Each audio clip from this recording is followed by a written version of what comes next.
Mason Mount can't be pleased with himself. Redemption, redemption. Ruben Amorim has highlighted him as one of the first players to impress him at Manchester United. In fact, he says he has got two positions for him. Welcome to the United of Sport. My name is Webb. Like, share, and subscribe as the boss Ruben Amorim is beginning to pick favorite players. And Mount, unsurprisingly, I must say, is one of those. Of course, the prayer should only be that he can stay fit, according to Ruben Amorim. Now, here is what Ruben Amorim has said. He spoke about Mount and what he thinks about him as a player. And he says, I have to tell you, I love that boy. You can look in his eyes and see that he wants this so bad. And this is the most important thing for me. This is according to Ruben Amorim. He goes on to say, I know he was suffering from injuries.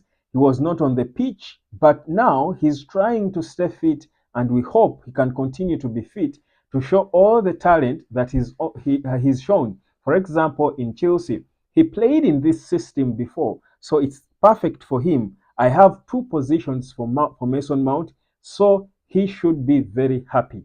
That's according to Ruben Amorim. This is a statement that has dropped in from today.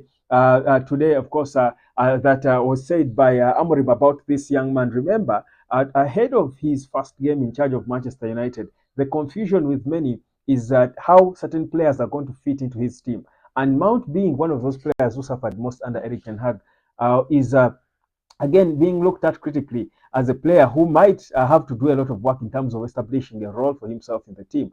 So is Anthony and the likes. But here's the thing: if you have forgotten, just to take you back to 2021, the UEFA Champions League final between Chelsea and Man City, it was won by Chelsea, 1-0, and that was Tuchel's Champions League title there with Chelsea. Now listen, Mount started that game. He started that final in 2021 playing with Kai Havertz behind Timo Werner. The two were playing behind Timo Werner, and you can see how the team was set up. It was a back three. It was a sort of a 3-4-2-1. One can look at it as a five a five a 5-4-1, depending on how you want to look at it. But I think if you break that formation down, it's a back. They had a back three of Rudiger, Silva, and Azpilicueta. Then James and Chilwell were the far wing backs. Then these two in the middle, Kante and Jorginho, because James and Chilwell could push high a little bit. Then Kante and Jorginho were the two holding midfielders. Then Mount and Havertz were playing behind Timo Werner. You see how compact that system was? Man City failed to penetrate it. That's how they lost that Champions League final.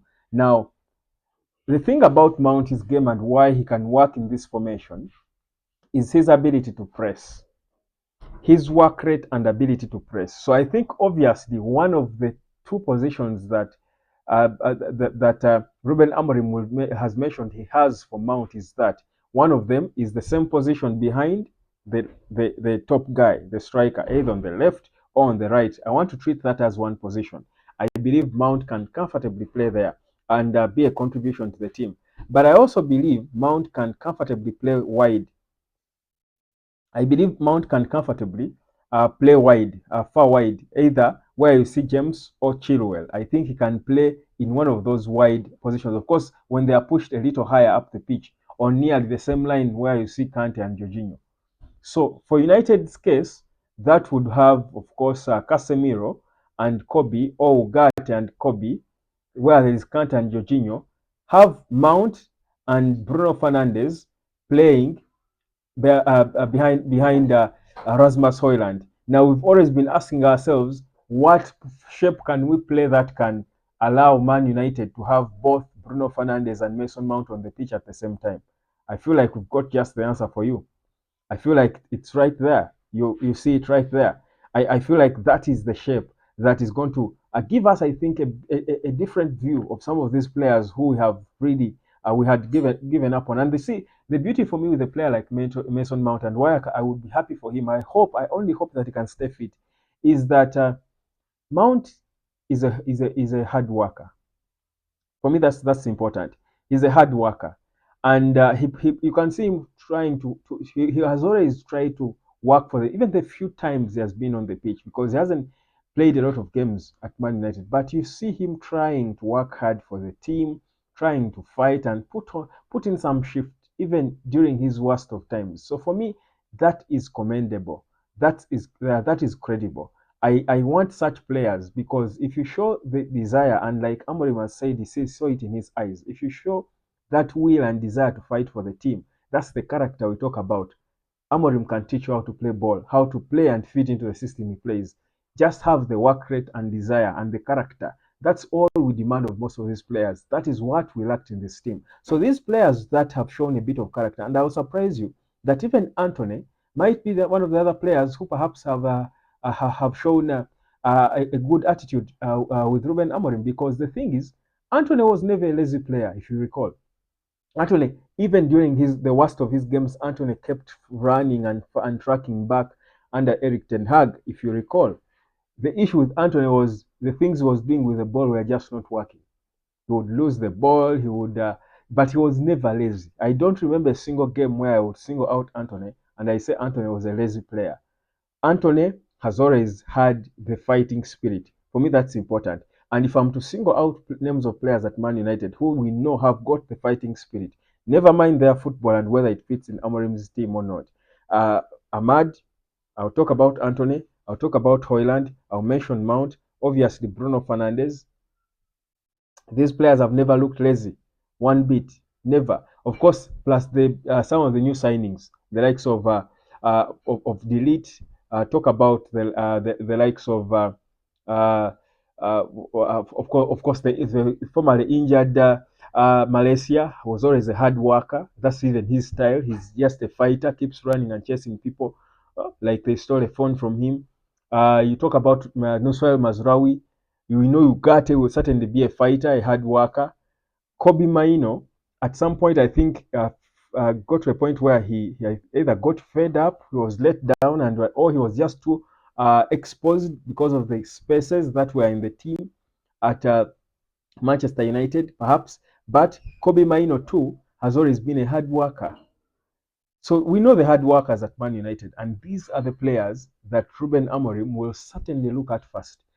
And he knows them, because when you hear him speak, he has watched enough Man United games. He has always been following Man United as a fan, because when you hear him talk, you can tell that he was a fan of the team.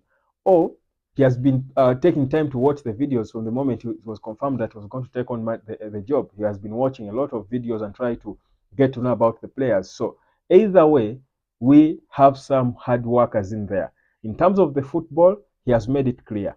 He will go for players when the right market comes, and they will sell players, because United is largely in a sell to buy situation. So for Mount, it's all about staying fit. At least if they've got two positions for you, I think the ball then is in your court. The ball then is in your court, because honestly, we've really for a long time been a little bit unfair on Mount, because I mean we've been calling out the kid for not being of use to Man United. We bought him for nothing and stuff, but he's been barely fit. But also in the formation Eric Ten Hag was playing, he had no space for him. He had no room for him. Even in Eric Ten Hag's own clear, I think, admission, of course, not without saying, but in terms of how he would look, even when he was fit, Ten Hag clearly had no proper plan for Mount and where he wanted to play him. So let's wait and see of course, will happen. But also, Amorim can shock us and play Mount as a false, as a nine. I mean, he can shock us and play him there as a nine, leading the line. It can happen. So we are waiting to see this Ruben Amorim era and what exactly it's about to offer. So there you go. First game against Ipswich, the warning has been clear. He has said it consistently. Ipswich, we will be ready. Every day, honestly, I feel ready. Like I'm a player myself. I feel ready every day. To be honest, I can't lie. I feel ready. I feel excited. I feel confident in a way. I feel I'm anticipating. you can't explain it, but I think there's a good vibe about the whole, Man United situation, and I love it. Honestly, I love it. I don't know about you, but I quite love it. My name is Webb. Like, share, and subscribe. I will catch you later because we've got to preview the game and look at the probable starting 11 of Ruben Amorim before tomorrow's game. He's first in charge of Manchester United.